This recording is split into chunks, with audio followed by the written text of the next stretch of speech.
lorsque vous traversiez les plateaux d'Aslam et que vous empruntiez la route qui longe la rivière, un panneau vous indiquait la direction de Melville. Engoncée dans la vallée, gardée par les forêts de sycomores et de pins Douglas, la ville comptait avant la fermeture des scieries plus d'1 millier d'habitants. Si vous n'étiez pas bûcheron ou draveur, c'étaient les scieries de la famille Tréjean qui vous employaient.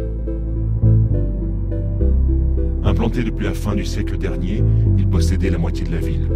Il était de coutume qu'il en soit maire de père en fils. Un accident de chasse arrêta brutalement la lignée, emportant avec elle l'industrie locale. Les repreneurs furent peu nombreux, car déjà à l'époque, dans le Nord, d'autres industries s'émancipaient. Du vivant du dernier fils Tréjean, le pain ne servait plus qu'à la fabrication de balançoires. Le bois était acheminé par camion et on abandonna alors définitivement les voies fluviales.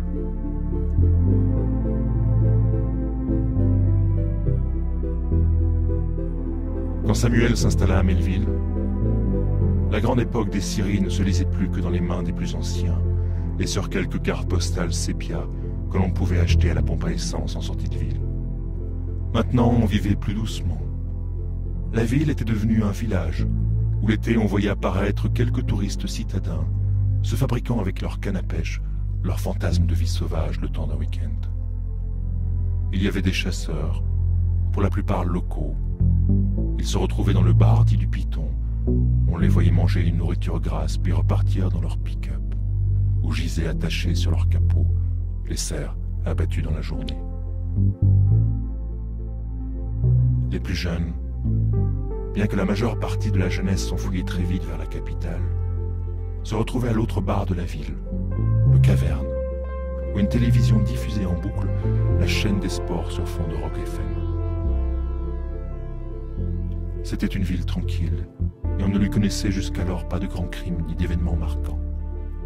On s'en racontait parfois des histoires qui transformaient en légende homérique quelques faits divers, comme un dramatique accident de chasse où les esprits de la forêt venaient alors tenir le premier rôle. Mais tout cela, c'était avant ce fameux soir d'été. C'était l'année du grand incendie.